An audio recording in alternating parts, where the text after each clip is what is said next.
Mis amigos, estamos al aire una vez más con el programa Reinando con Cristo.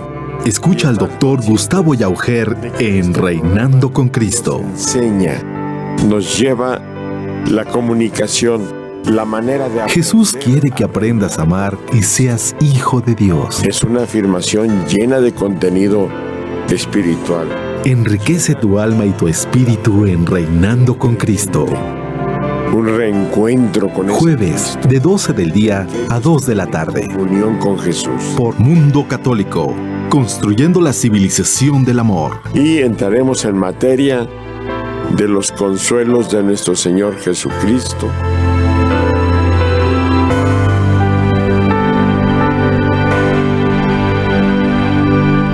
Sí, es... Amados hermanos, muy buenas tardes. Sean ustedes bienvenidos a este espacio suyo, Reinando con Cristo, del doctor Gustavo Yaujer, quien en breves momentos estará aquí con nosotros, para la gloria de Dios, para continuar con la lectura de este libro primero de Samuel. Si quieren ir preparando sus Biblias, hermanitos, en el libro primero de Samuel, capítulo 4, vamos a iniciar con la lectura del día de hoy. Damos la bienvenida a nuestros hermanitos, la doctora Hildita y el doctor Roberto de la Torre, su esposo, que pues nos han acompañado inclusive ya de alguna manera casi pues regular en el Santo Rosario, que se está iniciando hace ya 5 semanas aquí en Mundo Católico Television Network, para gloria de Dios. Hildita, bienvenida. Hola, buenos días a todos nuestros radioescuchas. Es un placer estar nuevamente aquí con ustedes. De todo corazón deseamos que el tema que hoy se desarrolle sea de su total agrado y de su instrucción espiritual. Bendito sea el día en que se conocieron sus padres y bendito sea el día en que se amaron para concebirlos. De esa manera amo yo esos momentos, porque así nos trajo Dios a este mundo, y honra y gloria a Él en todo momento y en todo lugar por la eternidad. Amén. Doctor Roberto de la Torre, su esposo. Sí, buenos días a todos. Es nuevamente un placer de estar aquí en esta estación audiovisual, en la cual pretendemos llevarle la palabra de Dios a todos sus hogares y que pudieran crear principalmente animosidad para poder tener una excelente conversión y hoy en día estar al punto pues de conocer aún más estos acontecimientos bíblicos que se dan en el Antiguo Testamento y que sirven de preparación para la llegada de nuestro Señor Jesús. Gracias, doctor Luis Arias, miembros todos ellos de nuestra comunidad católica Dios es Amor. Bienvenido, Luis. Buenas tardes a todos. Un saludo a todos nuestros hermanos de la comunidad Dios es Amor y a quienes nos siguen tanto fuera de la ciudad, en el país, en nuestro país México, como a los que están en otros países que sabemos que seleccionan este horario para ponerse en contacto con nosotros. Un abrazo muy fraterno y pues reiterar nuestras invitaciones, Memo, hermanos, para que acudan a nuestra comunidad todos los martes, miércoles.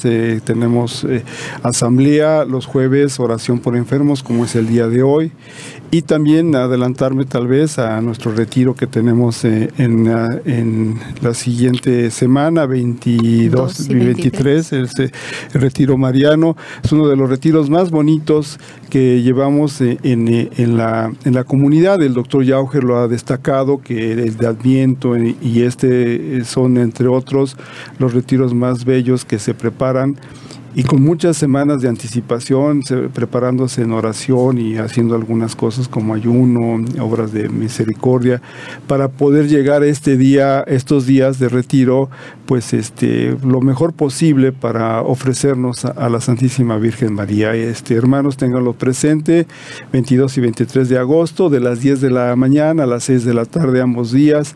Habrá una cuota de recuperación que se nos indicará, pero agéndenlo para poder acompañarnos con nosotros. Me indica Gloria que son 50 pesos. Saludamos a Gloria, que también aquí en cabina, aunque no en pantalla, pero en cabina se encuentra siempre atenta a las cosas de la comunidad.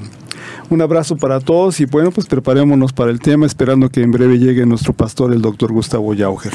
Así es, Luis, amados hermanos, y en este retiro que sí queremos compartirles, como siempre, los invitamos a nuestros retiros, y decía bien Luis, es el segundo retiro de 3 de los más importantes de todos los que hacemos, prácticamente cada mes o mes y medio en nuestra comunidad. El primero es el retiro de Pentecostés.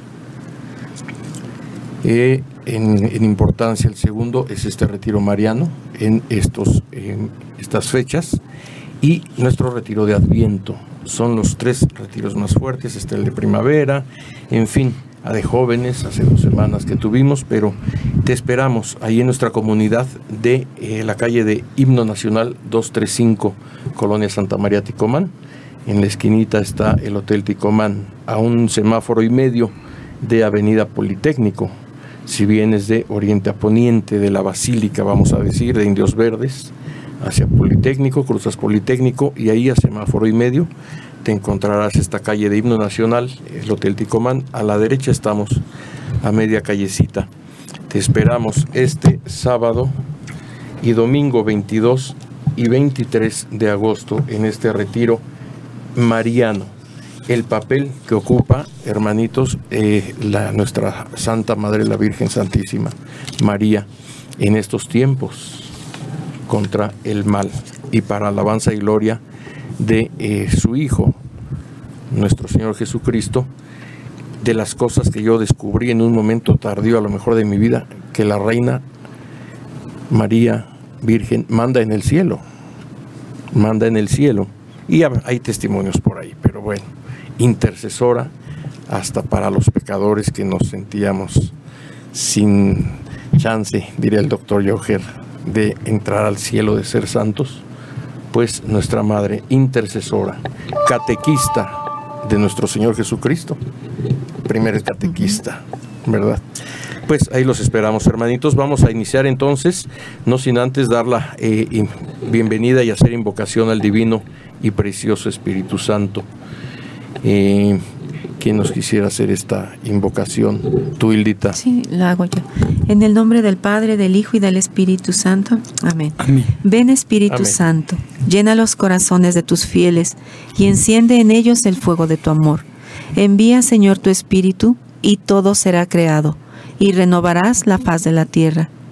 Oh Padre eterno, que instruiste los corazones de tus fieles con la luz del Espíritu Santo, concédenos que, guiados e iluminados, inspirados por ese mismo Espíritu, seamos libres de alcanzar las promesas y gozar del bien y sus divinos consuelos. Amén. Amén. Pues vamos a dar inicio, hermanos, en el libro primero de Samuel, capítulo 4, denominado El Arca entre los Filisteos. Si están de acuerdo, iniciamos con la lectura.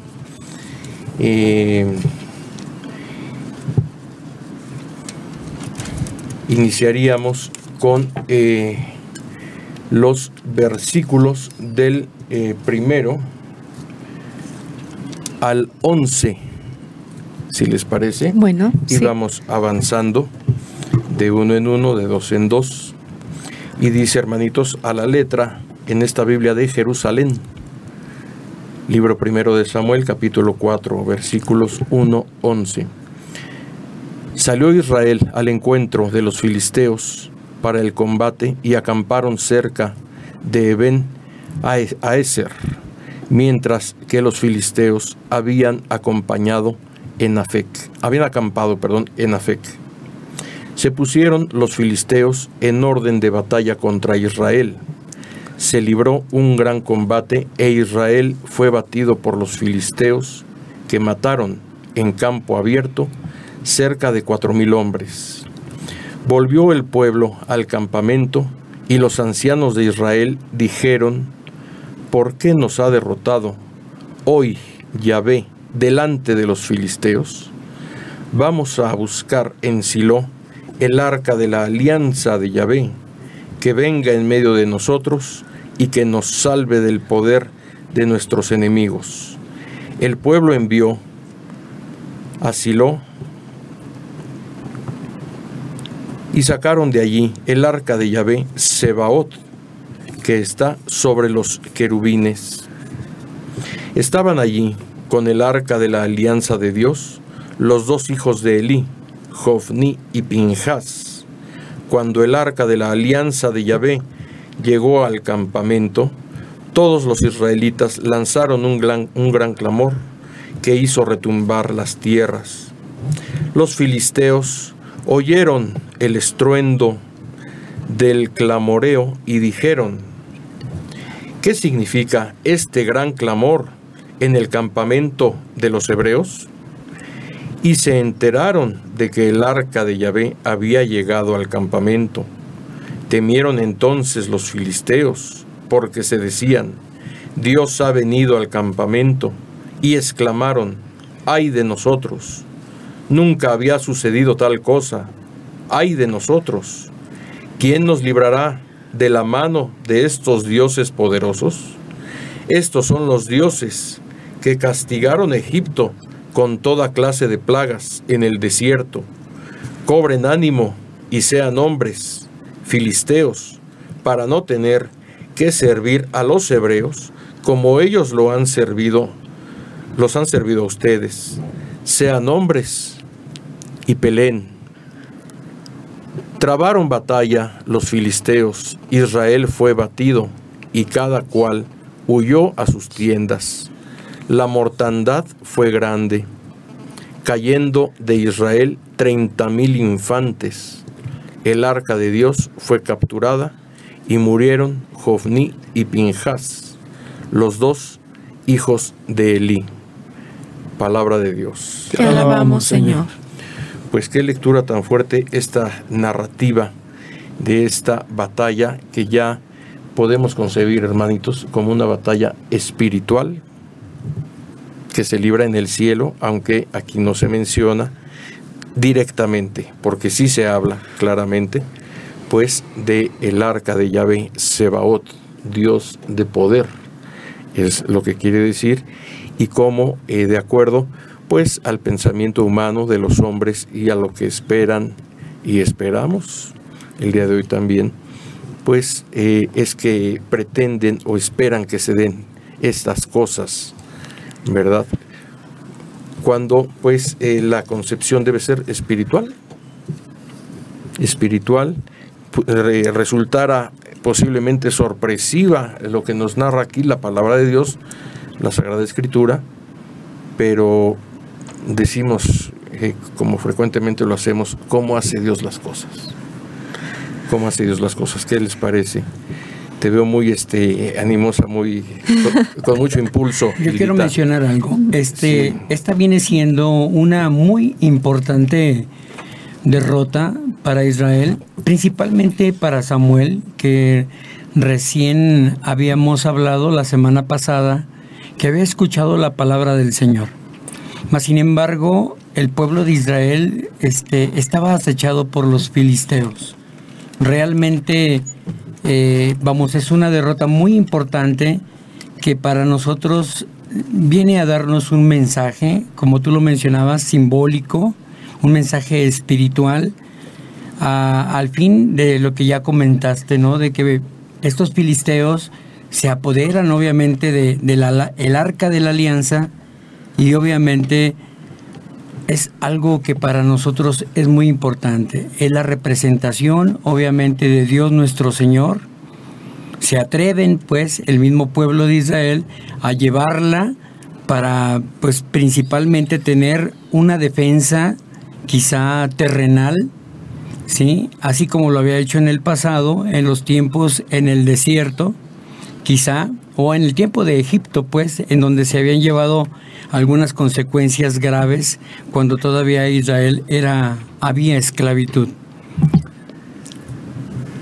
Bueno, a mí me da risa, no es en una situación de burla o burlesca, sino para buscar, me voy a atrever a buscar la hilaridad del capítulo anterior a este, es la siguiente. Se concluyó el capítulo 3 con que los hijos de Elí eran personas que no respetaban a Dios, que inclusive se hablaba de cierta conducta hereje. Entonces ellos tienen un enfrentamiento contra los filisteos, entran en conflicto, entran en guerra, en el cual tienen que enfrentarse en una guerra ya con armas, ya de cuerpo a cuerpo, y los israelitas, tan confiados, pensando en que ellos van a tener una protección casi mágica, solo por el hecho de contar con el Arca de la Alianza. Ellos piensan, bueno, nosotros la tenemos, y en el momento en que nosotros tengamos el Arca, el Señor está obligado a protegernos, ¿no? Casi lo ven así como mágico, como esa conducta a veces nosotros la tenemos cuando nuestra conducta es errónea, cometemos faltas, cometemos pecado, y de repente nos colgamos una pulserita o andamos con nuestro rosario al cuello y creemos que de esa manera ya estamos protegidos. Acudimos a tener amuletos. Hay un circulito así con la forma de un ojo, que le llaman ojo de venado, y se las ponen a los bebitos. Son, dentro de la población, los seres más indefensos y que requieren de mucha protección, y piensan que esa pulsera los va a proteger de todo mal. Y caemos en ese error de pensar, voy a tener una protección mágica solo por tener tal o cual cosa. Y aquí se comete eso, casi una idolatría de que por tener el arca, que era un objeto, Dios se iba a ver obligado a protegerlos. Sí, el Arca de la Alianza, ahí vivía Dios, pero Dios es espíritu, no es objeto, no es materia. Entonces, con tener el arca, era un objeto. Dios estaba en la libertad, sigue estando en la libertad y siempre tendrá toda la voluntad y la decisión libre de permanecer en un lugar y no permanecer.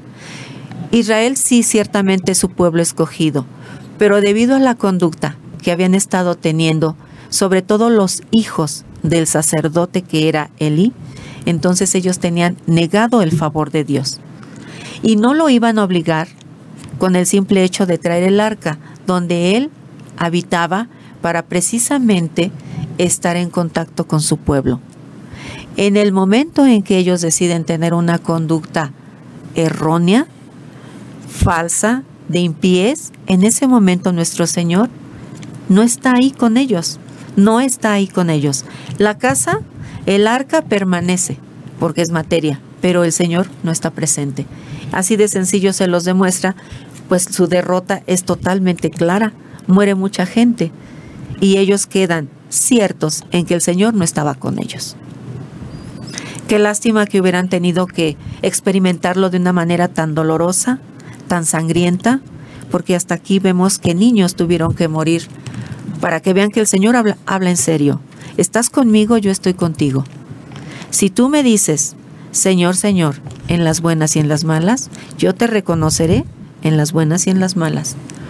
Pero si tú solamente me buscas cuando tienes un interés previo, entonces yo me olvidaré de ti en los últimos días o en los días de necesidad.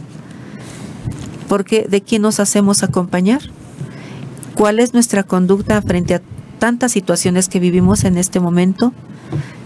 De esa manera entenderemos de quién me hago acompañar. ¿Quién estará conmigo en las batallas del día a día? En las situaciones difíciles que debo de enfrentar, como mamá, como joven, como estudiante, en mi trabajo, en mi colonia, con mis vecinos. En 2 horas. A veces la vida tiende a ser complicada, pero no porque alguien quiera castigarnos, no porque el Señor esté enojado con nosotros, no. Es porque son las decisiones malamente tomadas, son nuestras libres elecciones que hacemos y que no siempre son las adecuadas ni las correctas. Aunque yo quisiera mencionar algo, este mismo suceso en donde los israelitas anhelan y desean la protección de Dios en un evento tan desagradable una vez que han sido derrotados, nunca piensan en qué condición de pureza se encuentran ante nuestro Dios. Y la mencionaba hace un momento, quizá a nosotros también nos puede llegar a suceder, y sí, necesitamos una contestación rápida de nuestro Padre cuando tenemos problemas, quizá problemas graves, pero nunca analizamos nuestra condición. ¿Cómo está mi relación con el Señor para yo poder tener permisión de esa bendición de una manera rápida? A veces la gente pasa una angustia terrible en cuanto al tiempo, y pasan los días y la ayuda del Señor no llega. Entonces, muchas veces tiene que ver en esa situación, ¿cómo está tu relación con el Señor? ¿De qué manera llevas de una manera íntima una oración con Él? ¿Te encuentras en estado de limpieza y pureza para poder tener esa, digámoslo así, amistad con el Señor de tal manera que Él te pueda responder rápido? Yo quisiera mencionarles que este tipo de cosas nos suceden frecuentemente. Uno como médico a veces tiene pacientes muy delicadas y anhela tener la presencia del Espíritu Santo en el quirófano para que nos dé fortaleza y no nos arruguemos ahí dentro del quirófano. Muchas veces estamos llenos de miedo, con el temor de perder a la paciente, porque estamos aceptando pacientes con gran estado de riesgo. Y les he de decir, o sea, testimonios así, de que a veces el bebé que iba a morir iba a ser prematuro, no muere, porque es deseo del Señor complacernos al haber escuchado nuestra oración y pedirles, échanos la mano, queremos que tú nos ayudes a salvar a ese pequeño, cuando ya los comentarios de los médicos habían dicho, el bebé va a morir. Y no es así. La voluntad del Señor es grande y Él nos muestra su amor a través de muchas cosas. Yo veo a los israelitas de una manera desesperada, sacaron el arca con la intención, obviamente, de recibir esa ayuda de Dios, y no se dieron cuenta que cómo se encontraban. Sí. Ilusionados, o cómo llamarle.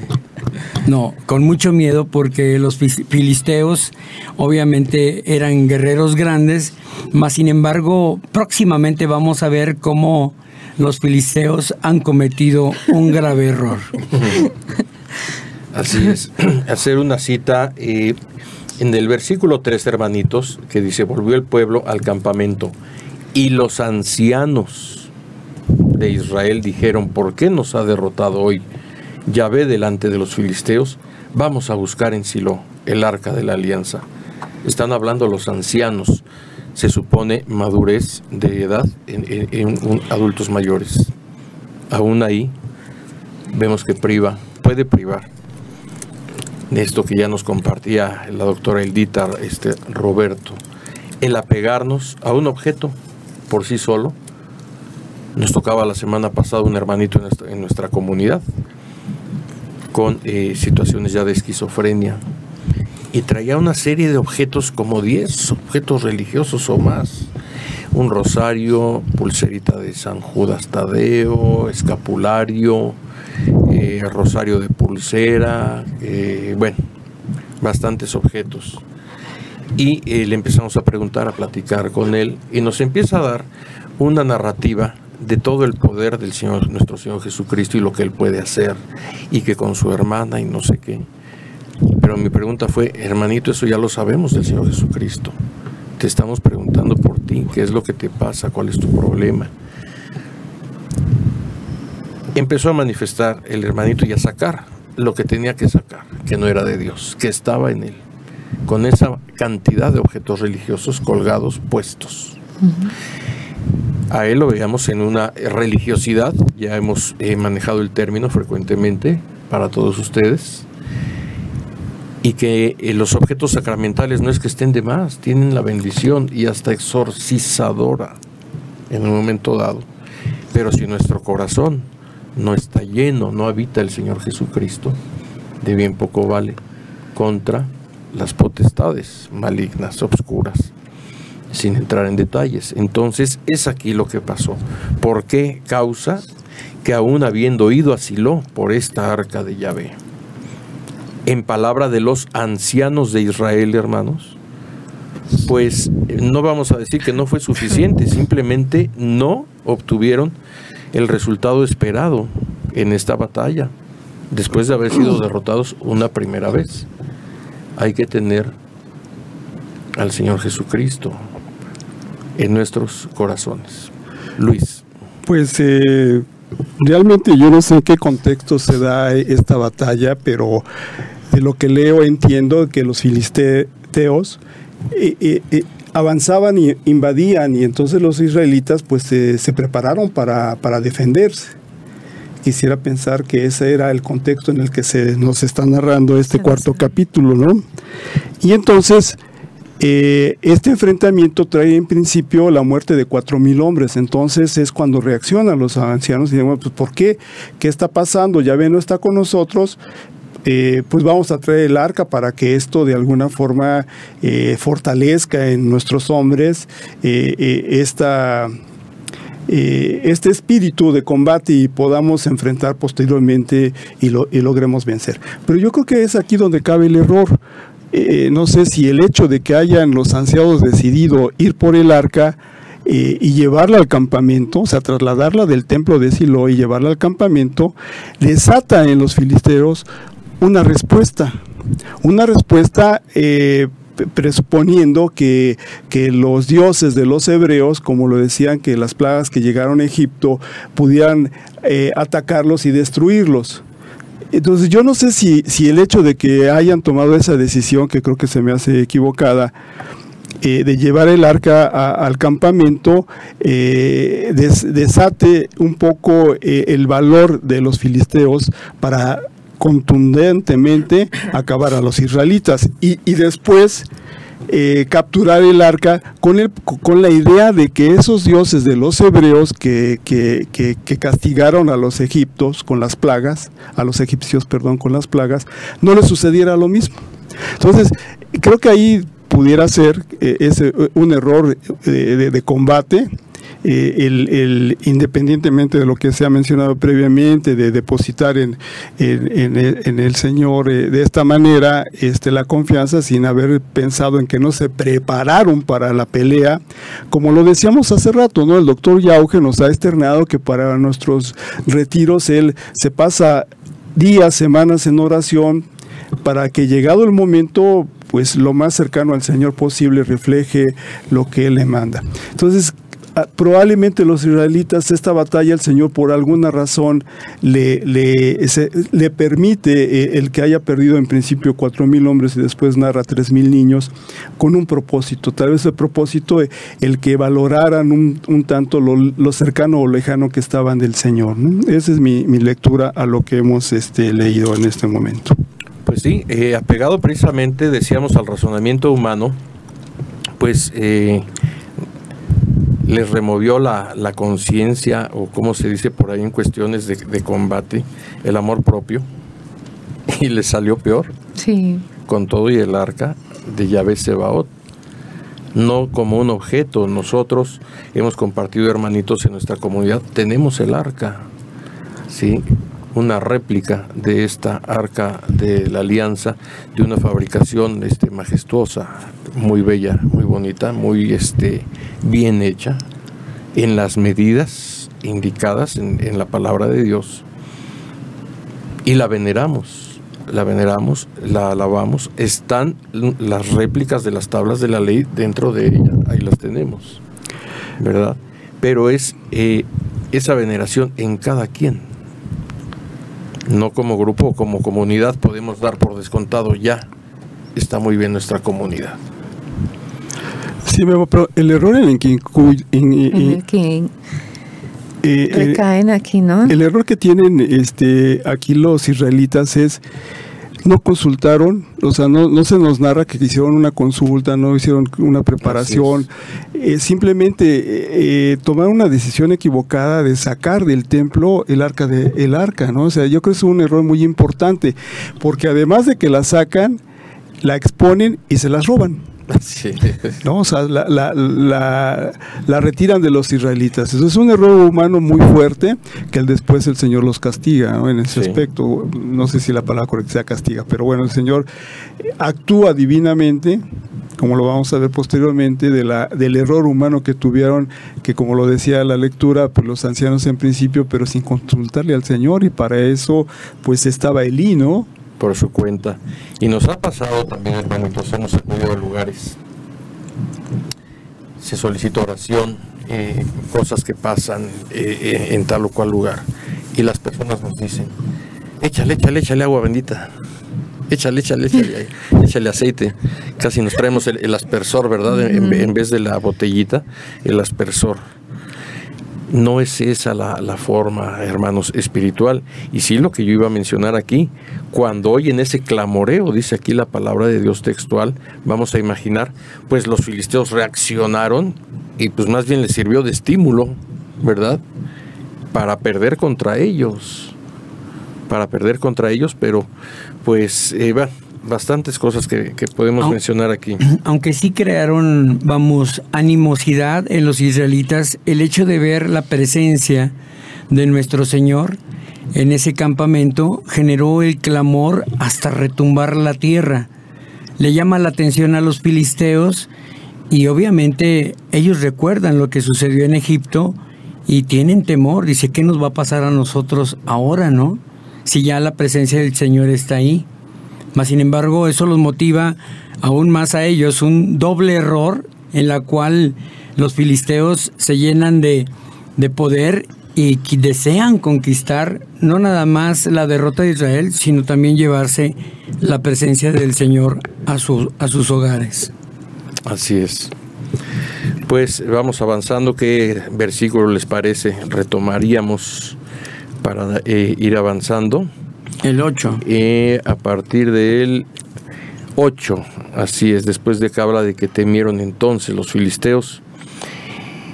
Primera de Samuel, hermanitos, capítulo 4, versículo 8. Ay de nosotros, ¿quién nos librará de la mano de estos dioses poderosos? Estos son los dioses que castigaron a Egipto con toda clase de plagas en el desierto. Cobren ánimo y sean hombres filisteos para no tener que servir a los hebreos como ellos los han servido a ustedes. Sean hombres y peleen. Ahí está el momento de la reacción humana y que les fue suficiente, ¿verdad? Sí. Les fue suficiente. Versículo 10. Trabaron batalla los filisteos. Israel fue batido y cada cual huyó a sus tiendas. La mortandad fue muy grande, cayendo de Israel 30,000 infantes. Vamos a pensar lo que es esto, hermanos. 30,000 infantes. ¿O se referirá a que eran de infantería? Bueno, son 30,000 personas. Son 30,000 personas. El arca de Dios fue capturada, lo que nos decía Ailita, hermanos, fue capturada. Y murieron Jofní y Pinjas, los dos hijos de Elí. Bueno, ellos sí ya les tocaba, ¿verdad? De tiempo antes. Ahí están los resultados. Cuando no, dice Luis Arias, no se acoge uno como debe ser, en principio, antes que nada, ¿sí? A la consulta al divino y precioso Espíritu Santo. Lo hemos hecho varias ocasiones bastantes en nuestra comunidad. Sí. Primero hay que pedir permiso, autorización, ¿verdad? Comentario del Espíritu Divino Precioso, Espíritu Santo, para cualquier empresa prácticamente, hermanos. Sí, pienso que siendo un pueblo elegido por Dios y siendo su preferido de Dios, ¿verdad? Aquí cometen un error grave. Como fundamento, ellos tienen Dios es nuestro Señor, somos sus hijos y Él está con nosotros. Y lo confirman porque Samuel, así como iba creciendo en tamaño, en edad, crecía en él la presencia de Dios. Dios estuvo con él desde un principio. Ellos estaban ciertos y claros en eso, por un lado. Por el otro, tienen el arca donde ya el Señor había trabajado mucho para que ellos tuvieran esa seguridad, esa certeza de que el Señor estaba ahí con ellos. Pero se les pasa algo un detalle importantísimo. Quizá puede ser obviado por ellos, omitido, pero es importantísimo. Dios es espíritu. ¿Cómo halago? ¿Cómo me alimento en espíritu? ¿De qué manera yo puedo ofrendar a un espíritu? ¿Con bienes materiales? ¿Con ofrendas que finalmente vienen siendo de origen material? ¿Cómo puedo yo halagar a ese Dios, el cual ya estaba molesto por la conducta de los hijos del sacerdote Elí? ¿Cómo? A nadie se le ocurrió entablar una conversación con Dios después de su primera derrota. A nadie se le ocurrió. Ni siquiera por los ancianos, que son gente de sabiduría, gente sabia, ni siquiera al sacerdote Elí. Pensaron, pongámonos en oración primero con el Señor y luego veamos qué se va a hacer. Nadie lo supo decidir en ese momento. Una conducta arrebatada fue: llevémonos el arca de la alianza con nosotros a la lucha. No era necesario llevarse el arca si ellos están en gracia con Dios, si ellos están en comunicación con Dios. Repito, Dios es espíritu. Él está con nosotros, está en África, está en el espacio exterior, está en todas partes, pues es omnipresente. No ocupamos de cargar ningún objeto, que bien decía Memo hace un momento, tienen bendición, están exorcizados, son un objeto que nos indica. Sacramental. Es un sacramental importante que nos indica que Dios actúa a través de él, pero Dios no está en él, actúa a través de él. Que nos quede bien claro, Dios no está en los sacramentales, actúa a través de los sacramentales. Esa importancia es la que yo les quiero ahorita dar a conocer, que ese pequeño detallito se le pasó al pueblo elegido de Dios, que era Israel, y que sobre todo estando en una situación de primordial atención, como es un enfrentamiento con un pueblo fuerte, con un pueblo de buenas estrategias militares como eran los filisteos, que se dedicaban a enfrentar pueblos para, pues obviamente, tomar sus bienes, tomar sus riquezas, para despojarlos. Ellos, pensando en que tenían a Dios de su lado, dijeron: la tenemos fácil, pero no. Pues ahí demostraron que les faltó estrategia, les faltó preparación, pero sobre todo, ellos lo hubieran tenido fácil si su preparación espiritual hubiera sido la adecuada. Aún no teniendo la igual cantidad de soldados, aún no teniendo la estrategia militar que los filisteos tenían, ellos la hubieran tenido ganada de haberse puesto en oración con Dios y hubieran ahí pedido el favor de Dios. No lo hicieron y las consecuencias fueron gravísimas. 30,000 infantes. Efectivamente son de infantería, son soldados los que perdieron ahí. Pero si hubieran ahorrado la pérdida de tantas vidas, de haber ellos, no sé, si hubieran hecho un acto de purificación, hubieran hecho un acto de expiación de tanta maldad que habían cometido. De consagración. Si hubieran consagrado, hay tantas formas de tener el favor de Dios.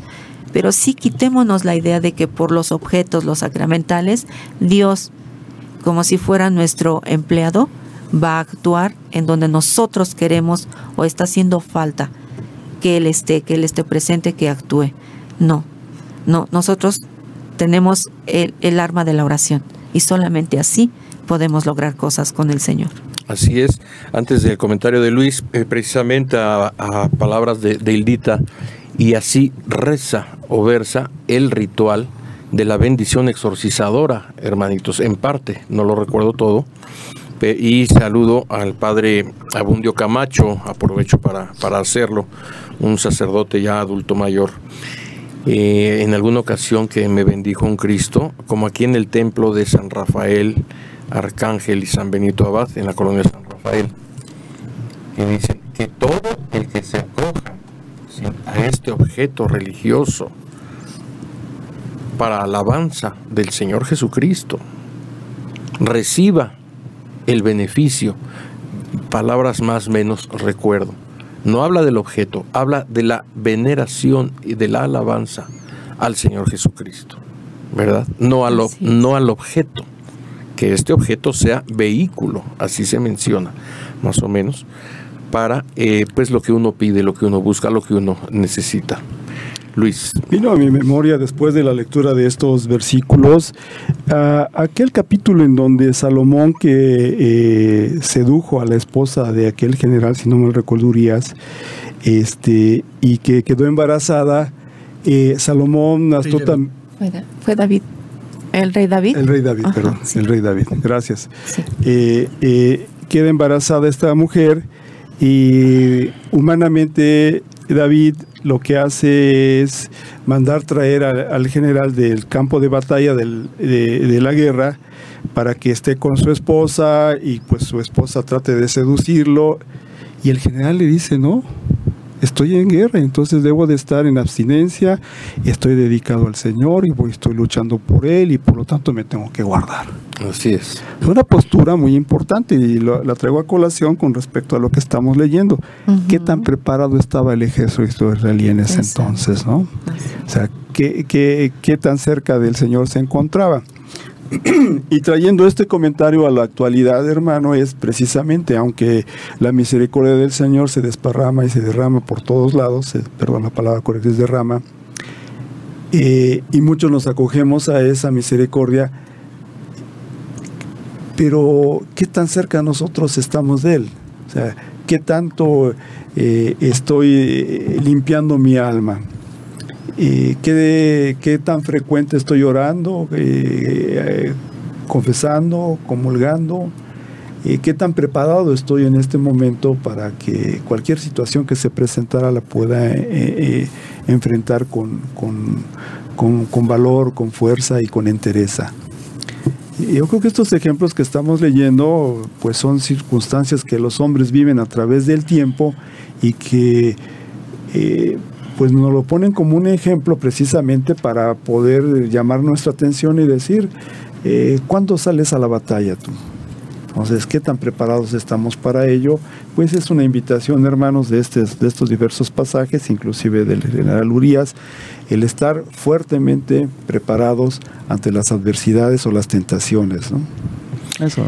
Yo recuerdo en una reflexión, hermanos, rápido, ya para entrar a este siguiente apartado, si les parece, de la muerte de Elí, alguna declaración de un general secretario de la Defensa, cuando Miguel de la Madrid, que yo hice en mi servicio militar, y pronunciamos por ahí el discurso de la clase en el Zócalo. Y tenía toda la razón, y no es ninguna declaración espiritual, pero nos da ejemplo claro de decía este general Juan Arévalo Gardoqui, secretario de la Defensa de Miguel de la Madrid. De bien poco, más o menos recuerdo, en su discurso, de bien poco nos servirían planes acuciosos, estrategias, hombres, planes, sin una conciencia clara de por qué se lucha. Y no es ninguna concepción espiritual, pero ahí está hablando una conciencia clara, en este caso, y a palabras ahorita, algo relacionadas de Luis, pues el aspecto espiritual y lo que se está mencionando aquí en la mesa. No hubo esa concepción espiritual, conciencia clara de por qué se luchaba, ¿verdad? Siendo esta sí ya una concepción espiritual del porqué de una batalla así. Si gente que está en el mundo, gente que estrictamente pertenece nada más a la milicia, a un ejército, vamos a decir, lo tiene presente como estrategia, creo yo que el aspecto espiritual también pudiera ser estrategia, Claro, ¿verdad? Claro. También, entonces, tenerlo presente en nuestras vidas diarias, hermanitos, para cualquier menester de nosotros como hijos de Dios. Pues continuamos con la lectura. Yo quisiera antes hacer otro comentario. Primero que nada, mandarle un saludo también al doctor Arévalo, sobrino del general que acabas de mencionar. Es con un compañero de la generación en medicina. Doctor Arévalo. Vamos a hacer una pequeña pausa Hacemos un corte, hermanitos, y regresamos con grata sorpresa. Gracias. Amados hermanos, pues ya estamos de regreso con, pues evidentemente, ustedes se percatan ya la presencia del doctor Yaujer. Afortunadamente, gracias a Dios, titular de este espacio. Doctor, bienvenido. Muchas gracias, Memo. Creo que continuamos viendo todo el libro completo de el profeta Samuel, y tengo entendido que ustedes en estos momentos de esa mañana han caminado ya y han visto, ¿verdad?, cómo los hijos de Elí, el sacerdote, ¿verdad?, llevan el arca al frente del combate y son derrotados. Ya vieron la muerte de los hijos de Elí. Sí. Ya lo vieron, ajá, ¿verdad? La muerte de los hijos de Elí, cómo se apoderan del arca de la alianza y la llevan con ellos. Entonces, pues, creo que el tema es fascinante desde el punto de vista histórico. Estos libros, obviamente, uno estudia la Biblia y la estudia, pues, en diferentes etapas de tu vida. Estos libros de Samuel yo los leí hace mucho tiempo, pero te dejan huella. Y te dejan una huella que es increíble, porque tú ves cómo la bondad y la misericordia de Dios no van reñidas con el orden y la justicia. Así es. No van reñidas. Ambas son igual de eficientes, igual de activas, y tarde que temprano se cumplen. Lo tenemos en el caso de los hijos de Elí. ¿Ya conoció Elí la noticia de que murieron sus hijos? No, todavía no. Ok. En eso iríamos, doctor. Muy bien, pues vamos a continuar. ¿Dónde nos quedamos? Doctor Arias. En la muerte de Elí, que es el versículo 12 del capítulo 4 de la Biblia de Jerusalén, dice: un hombre de Benjamín salió corriendo al campo de batalla y llegó a Silo aquel mismo día, con los vestidos rotos y la cabeza cubierta de polvo. Cuando llegó, estaba Elí en su asiento, a la puerta, atento al camino, porque su corazón temblaba por el arca de Dios. Vino pues este hombre a traer la noticia a la ciudad, y toda la ciudad comenzó a gritar. Oyó Elí los gritos y preguntó: ¿qué tumulto es este? Se dio prisa el hombre y se lo anunció a Elí. Contaba Elí 98 años, tenía las pupilas inmóviles y no podía ver. El hombre dijo a Elí: vengo del campo de batalla, he huido hoy del campo. Elí preguntó: ¿qué ha pasado, hijo mío? El mensajero respondió: Israel ha huido ante los filisteos. El ejército ha sufrido una gran derrota. También han muerto tus 2 hijos. Y hasta el arca de Dios ha sido capturada. A la mención del arca de Dios, cayó Elí de su asiento hacia atrás, junto a la puerta, se rompió la nuca y murió, pues era anciano y estaba ya torpe. Había sido juez en Israel durante 40 años. Esta es palabra de Dios. Te alabamos, Señor. Pues creo que llegué justo exactamente ubicándome en el tiempo que estaban ustedes leyendo. Qué asombrosa justicia, ¿no? Mueren los hijos de Elí, le informan a Elí, cae de espalda, se desnuca, y ahí termina la que el Señor les había dicho, ¿verdad? Habían sido sentenciados a muerte por su conducta. Qué terrible es.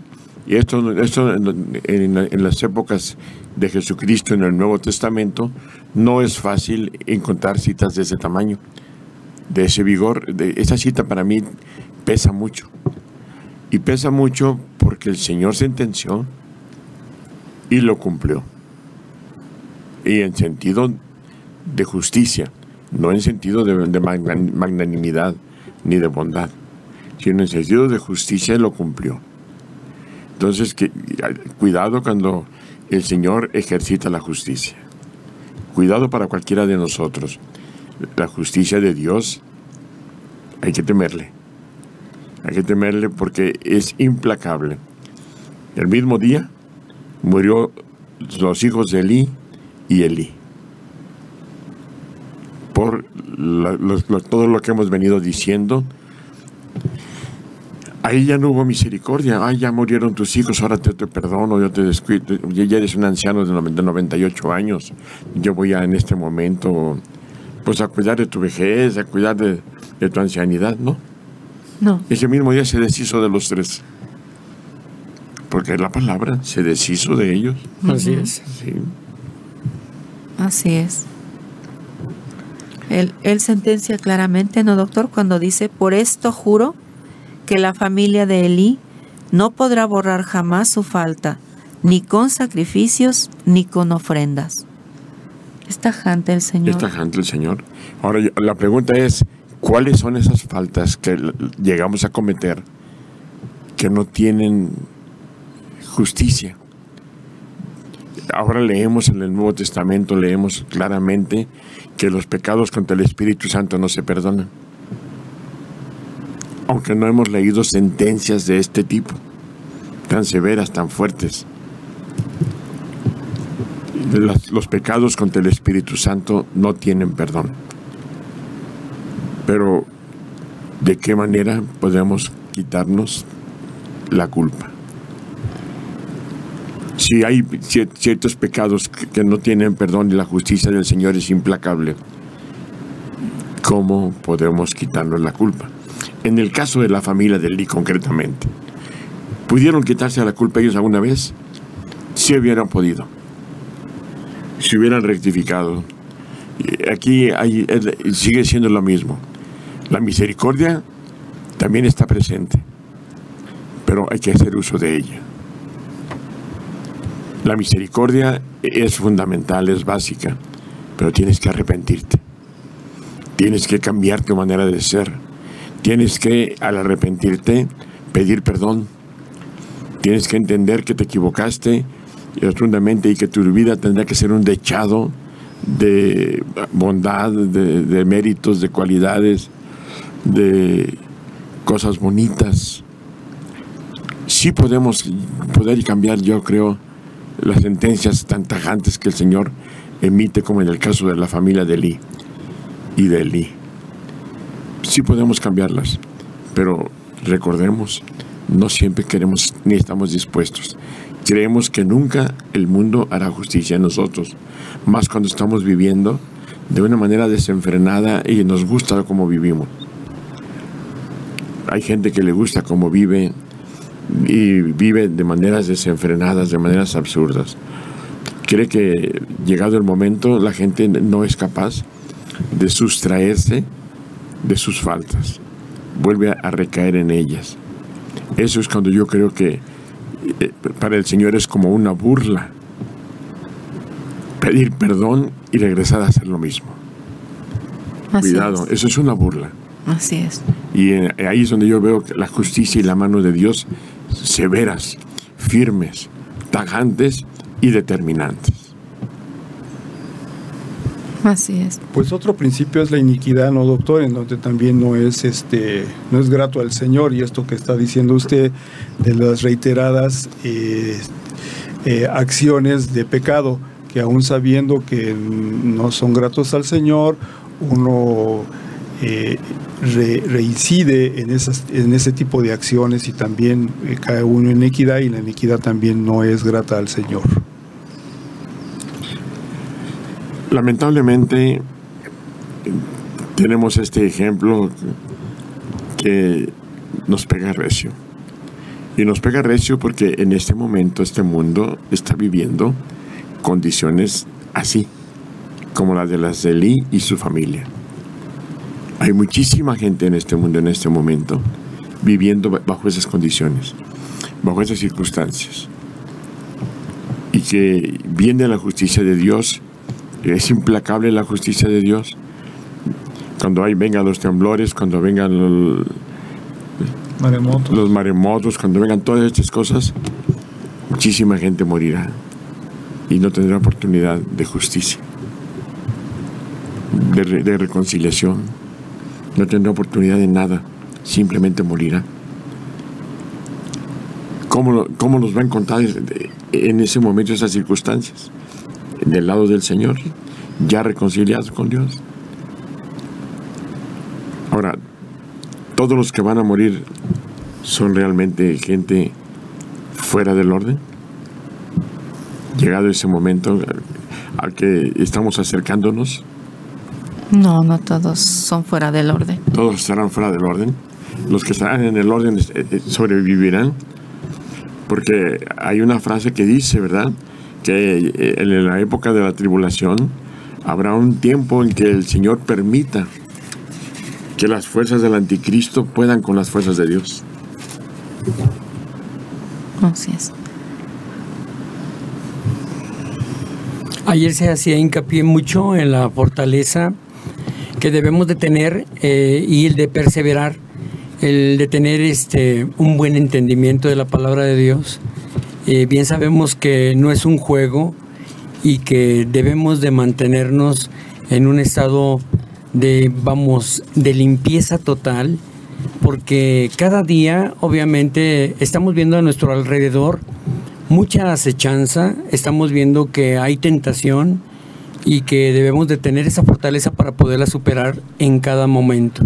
Hace rato hacíamos mención con relación a que los israelitas sacaron el arca y la llevaron, y obviamente muchas de las veces traspolándolo al tiempo actual, ¿cuántas veces no vamos a practicar una oración para un enfermo y no vamos en una completa pureza hacia esa oración? Y muchas de las veces podemos llevarnos una sorpresa del ataque, obviamente, del enemigo, y perder, así como Israel, caer en derrota, inclusive hasta perder la vida. Perdón, doctor, pero quiero mencionar que de estos tal vez 1.800.000 que queden de los casi 7.000 y tantos millones de personas que poblamos este planeta, y como lo pregunta, doctor, o lo comenta más bien, es ¿serán buenos y serán malos? Pues tal vez se vayan ambos, pero el destino posterior de la muerte es lo importante. O sea, serán los buenos, pero se van al cielo. Serán los malos, pero se van al infierno, ¿no? Sí, yo creo que tiene lógica, ¿verdad? Los que estaban en el Señor y les toque por circunstancias un maremoto, una cosa de ese tipo, a pesar de que decían que aquel gran barco, aquella gran nave no se hundiría jamás. El Titanic. El famoso Titánico. Pues aprovechamos este espacio para invitar a nuestros hermanos a que se pongan en contacto con nosotros al teléfono en cabina, que es el 6725-0428. Repito, 6725-0428, o que nos puedan seguir a través de las redes, por la internet, en YouTube, Memo Mundo Católico. Esperamos que a través de estos medios o telefónicamente puedan darnos a conocer sus inquietudes, comentarios, sugerencias, para que este programa sea de ustedes. Perdón, doctor Yauger. No, al contrario, qué bueno que nos acordemos frecuentemente de estar invitando a las personas a integrarse a nuestro programa, a participar junto con nosotros. No es un programa exclusivo de nosotros 4 o 5 que nos reunimos aquí. Es un programa de apertura total para que todos nuestros radioescuchas, nuestros amigos oyentes, se integren a las conversaciones, a las discusiones, a los temas, donde pregunten. La Biblia es una gama de conocimiento asombroso. Si nosotros le damos seguimiento, por ejemplo, a la captura que acaban de hacer en la que estábamos leyendo sobre el arca de la alianza, si le damos seguimiento, veríamos cómo corrió muchas suertes diferentes, llegó a diferentes lugares, causó estropicios en otros lugares, en otros trajo bendición. En fin, este tema de Samuel, ambos libros de Samuel, van a traernos un panorama de la historia y que van a reflejar mucho del carácter y la personalidad de Dios. Pues continuamos. Sí. Sí, a mí me parece muy importante, muy interesante estos dos libros. Al nivel en donde estamos ahorita estudiando, es bonito que recordemos, que analicemos bien cómo va aquí la conducta del pueblo. Saben que tienen una sentencia por parte de la mala conducta de la familia de Elí, no tanto de Elí, sino de los hijos. Pero Elí lo permite y se hace de delito. Van a un enfrentamiento creyendo que con el arca, un objeto donde se tenía claro que estaba la presencia de Dios, tenían garantizada la victoria, y no es así. Porque Dios está con los justos, con los verdaderos, con los que hacen justicia. Ahí se cumple la sentencia de Dios, los hijos de Elí mueren, Elí mismo muere, y el pueblo se queda derrotado, triste y sin sacerdote. Bueno, tenemos a Samuel, que cumple muy bien con todos los parámetros para ser el nuevo profeta de Dios, auténtico, fidedigno y sin hijos que lo pudieran comprometer. Y además preparar la recuperación del arca. No se nos olvide que el arca quedó en manos extrañas. Exacto. Comete un error terrible en los filisteos, cayendo en el mismo error del pueblo, del ejército de Israel. Tenemos el arca, tenemos garantizada la victoria, somos exitosos, somos uno con Dios. Mentira, les quedó claro que no era así. Y los filisteos dicen, ¿qué nos va a pasar? Vamos a pelear contra el pueblo de Israel, un pueblo el cual Dios está con ellos en todo momento. Y miren, ya traen el arca. Esto está gravísimo.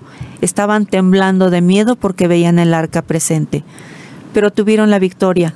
Y aún así, en su ceguera espiritual, toman un arca, el arca la cual no les había dado la victoria al pueblo de Israel. Ellos piensan que con ellos va a ser diferente y se la roban. Vean cómo cuando uno no está en oración, cuando uno no está con Dios, cae en errores gravísimos, porque las consecuencias después pues nos van a dar la razón de por qué fue un error haberse llevado el arca. Bueno, no es un error, es una acción lógica cuando tú sabes que con la presencia del arca, la victoria siempre te va a acompañar. Lo que sucedió en los casos de los hijos de Elí es que llevaban el arca precisamente al frente, creyendo que por ello el Señor les daría la victoria. Exacto. Sin saber que había una culpa previa, peor. Una sentencia peor de la propia presencia del arca. Inclusive el arca misma, ¿verdad? El Señor sabe que el arca va a tener un destino diferente, porque el arca representa a Dios. Es el gran símbolo de aquella época, el arca de la alianza. Representa a Dios, el lugar donde se hacían los sacrificios y se derramaba la sangre, lo que guardaba el arca dentro. Y vemos nosotros más adelante, si seguimos leyendo, sí, ¿verdad?, cómo el arca va, los filisteos no le dan el valor que tiene. Ni el respeto, ni el culto. Se convierte como un amuleto. Exacto. Se convierte en un amuleto. Y este amuleto van y lo ponen junto con Dagón, que era su dios de ellos, ¿verdad? Lo guardan ahí, bien, como diciendo, ya no tienen su amuleto. Pero el arca no es un amuleto. El arca es la presencia del Dios viviente, de la verdadera presencia del Dios viviente, que en el momento de esa batalla con los filisteos, ¿verdad?, omite darle la victoria a Israel. Necesitaba castigarlo. ¿Y qué daño le pueden hacer al arca si se apoderan de ella? Ningún daño. Y el Señor está dispuesto a correr esa circunstancia. Dios hubiera podido evitar el robo, que se robaran el arca. Pudo haberlo evitado. Sin embargo, lo permite. Está tan cierto de que Él tiene el control de todas las cosas. Debemos de entender que a lo largo de nuestra vida, Dios tiene el control de todo. Dios siempre está en control de todo. Aun cuando permitió la victoria de los filisteos y que se robaran el arca, Dios estaba en control de todo. Y estaba inclusive obligando a que los filisteos se robaran el arca para darles un escarmiento. Y después se los dio. Así es. Así es, doctor. Definitivamente Dios está en control de todo. Recuerdo yo, hablando ahorita el doctor Yauger, hermanos, de el castigo, esa reprensión, y que fue definitiva o fulminante con los hijos de Elí y con Elí mismo. Recuerdo mala la comparación a alguna película del Padrino 3, y dice este personaje: hoy es día de ajustar cuentas. ¿Qué será el día que Dios dice eso para, pues, o dirá para cada uno de nosotros si estamos en ese caso? Pero Dios no se equivoca, hermanos. Y en un mismo lugar, ayer, doctor Yauger, anoche, en nuestra comunidad de hermanos, lectura posterior a la que hacíamos del libro de Mateo, así lo dice su palabra: para dar testimonio a todas las naciones, y entonces vendrá el fin. El que esté en la azotea no baje a recoger las cosas de su casa, y el que esté en el campo no regrese en busca de su manto. Ay de las que estén embarazadas o criando en aquellos días. Lo aprendimos de los abuelos, de los padres, hermanos, desde niños. Donde estés, ahí quédate. No habrá problema. Vamos a recordar ese sismo del 85. Hablando de estas catástrofes de inundaciones, de maremotos, Dios no se equivoca. Lo acaba de consignar el doctor Yauger. Es el Hospital General. Esos niños de incubadora. Y el hospital se vino abajo, que casi no quedó piedra sobre piedra. Y algunos de ellos creo que ahora son médicos que salvan vidas. 9 o 19 niños de incubadora, hermanos, bajo los escombros del Hospital General, aquí en la Ciudad de México, en el sismo del 85. Y fueron recuperados. Así es. Fueron recuperados con vida y en excelentes condiciones. Y creo que hace poquito hubo por ahí un festejo para festejar, creo que los 25 años o no sé qué cosa, de estos niños rescatados vivos. Así Yo es, creo doctor. que de todas las cosas que vamos viendo, muchas de las que queremos enfatizar es porque Dios sabe quién sí y quién no. Así es. Y el futuro de cada uno de nosotros está en las manos de Dios. No lo queremos entender. Creemos que somos dueños de nuestra vida y queremos vivirla como nos da la gana. No. Cuando el Señor dice, se termina, se terminó. Aunque tú vivas 5, 10 años, 15 años, 20 años, haciendo aparentemente tu voluntad, entre comillas, es que el Señor te da oportunidad de que haciendo tu voluntad caigas en cuenta que te debes a Él. Si no caes en cuenta, lamentablemente el final es patético, trágico, siniestro. Creo que este libro de Samuel nos va a enseñar muchas cosas. Nos va a enseñar también la personalidad de Samuel, cómo el Señor permite que sea la personalidad de Samuel. Un nazareno, alguien que nunca pasará la aguja por su cabeza, un hombre que se ha consagrado célibe al Señor de una manera profunda. No es un común sacerdote, no es un mero sacerdote, es un hombre por el cual no pasaría navaja, dijo su madre cuando lo consagró a Dios de pequeño. Entonces vemos que ese es un hombre en toda la barba, en toda la extensión de la palabra. Yo me recuerdo de mi amigo Alan McDougall. Él era un hombre célibe, laico, célibe, viviendo sin que pasara navaja por su cabeza. La verdad, qué personalidades logra el Señor motivar para que podamos seguirle, buscarle, llenar la mayor parte de las expectativas que Él desea de nosotros. A mí en lo personal, será porque ahora ya soy más viejo, pero como anhelo pero anhelo así la amistad de Dios. Sí. Todos la anhelamos mucho, doctor. Todos luchamos mucho por tenerla. Yo quisiera comparar un poquito de la lectura con este presente que vivimos. Ya ahorita, aprovechando que dejó bien clara de lo que es el Arca de la Alianza, de lo que representaba en esa época y de la conducta que tenían los poseedores del arca, y después la forma en que la veían los que la hurtaron, los filisteos. ¿Cómo estamos nosotros actualmente en nuestra vida espiritual cuando vamos al sagrario? Hablando de nuestra religión católica, hablando de nuestra hermosísima fiesta que es la celebración eucarística, donde se nos da el banquete, que es la Santa Eucaristía, donde Dios está ahí presente, verdaderamente en espíritu, en alma, en divinidad. Su sangre, su carne preciosísimas se nos otorga como alimento. ¿Cómo estamos nosotros? ¿Cómo está esta arca que recibe al Dios de dioses? Ahorita, ¿cómo estaban los filisteos cuando tomaron el arca y se la llevan robada?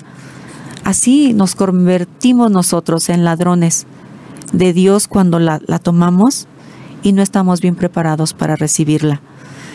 Ya habíamos dicho que el pueblo de Dios comete un error al no orar, al no decir, me pongo a mano contigo, Señor.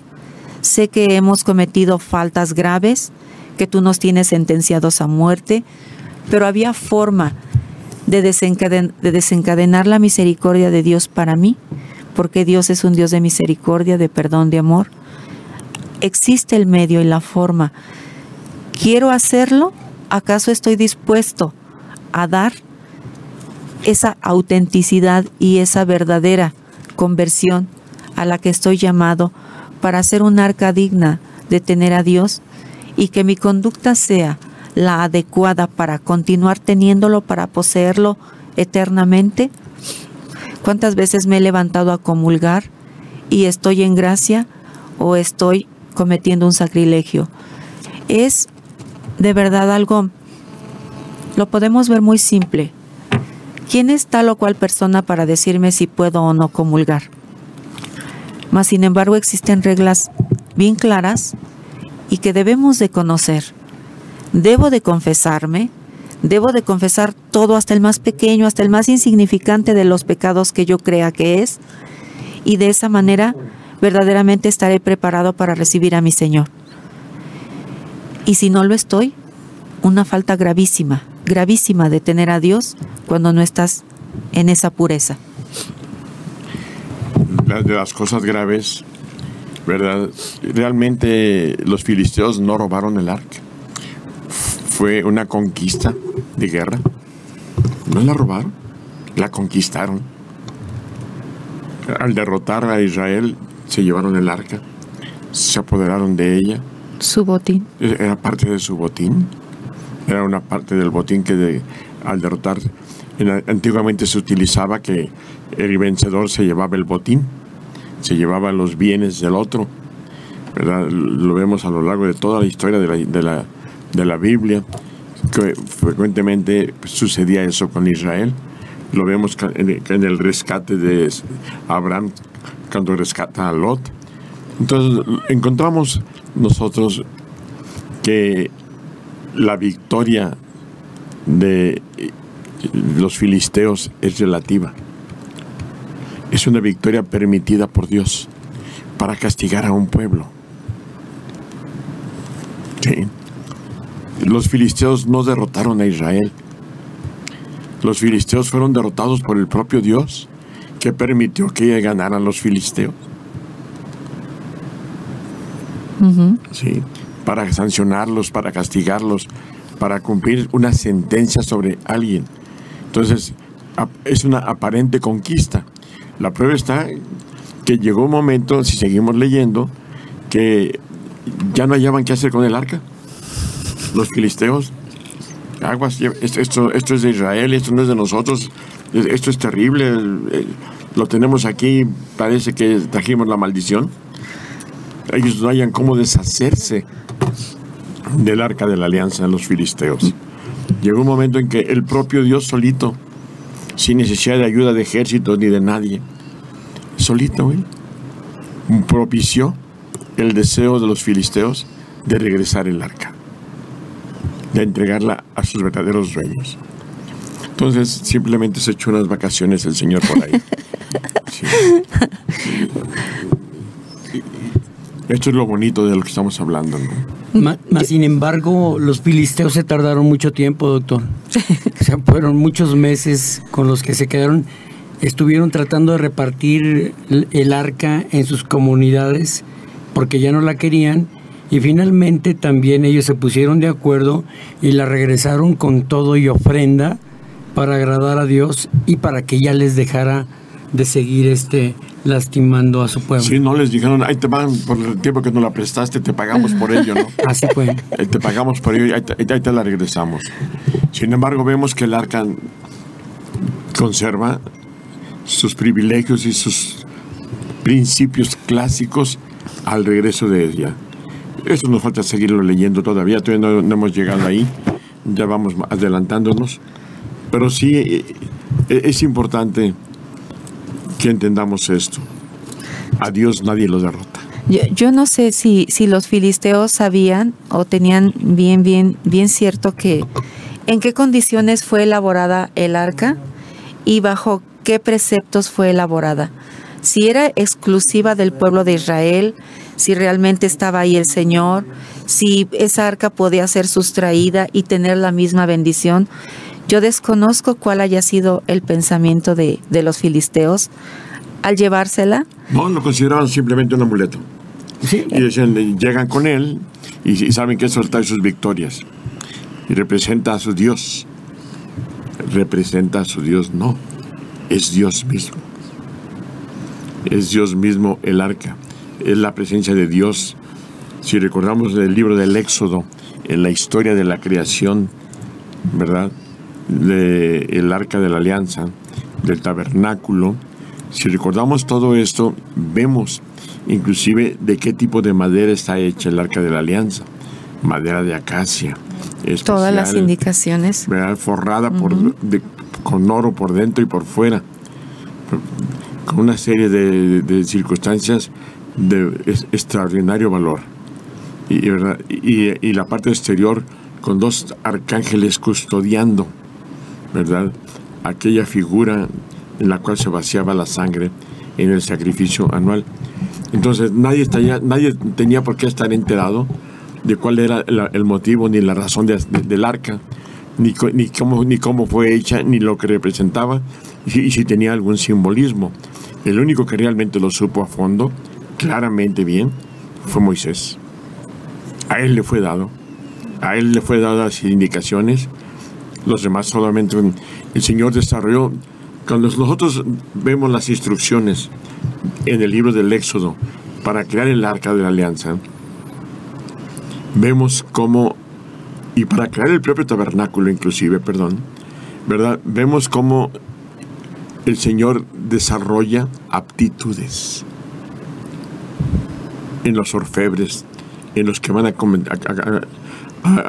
poner su mano de obra, los que van a contribuir con su mano de obra.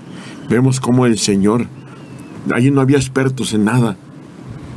Era un pueblo de esclavos liberados recién, y tenían que hacer la tarea grande del tabernáculo y del arca de la alianza. Y el Señor, a través de su Espíritu Santo, desarrolla esas virtudes, esas habilidades, esas aptitudes, para que fuera creado todo aquello con la belleza, con la calidad, con las condiciones que el Señor exigía que se le hiciera ese templo móvil y esa arca de la alianza. Entonces, ningún pueblo de la tierra debía estar enterado y debería de saber. Nosotros ahora lo conocemos a través de la Biblia, de conocerlo a través de la palabra de Dios. Y sin embargo, yo creo que si en este momento alguien pretendiera hacer un tabernáculo igual, que llevara el tipo de telas, el tipo de oro, el tipo de metales, las maderas, condiciones, no habría los operarios, los obreros adecuados para realizar esto. Eso fue un tiempo especial de Dios, donde desarrolló las aptitudes de cada uno de los egresados de aquella esclavitud.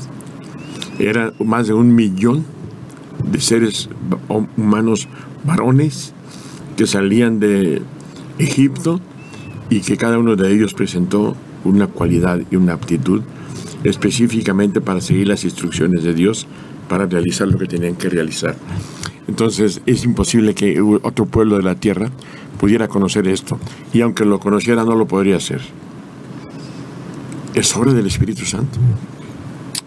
Así es, doctor. Excelente. Compartíamos, hemos mencionado varias veces en este programa y hace un momento de el Arca de la Alianza que existe en nuestra comunidad, pero así lo decíamos, que es una réplica, ¿verdad? Que no se vaya a pensar que son esas cantidades de oro. Más sin embargo, se le debe de rendir culto y obviamente Así respeto es.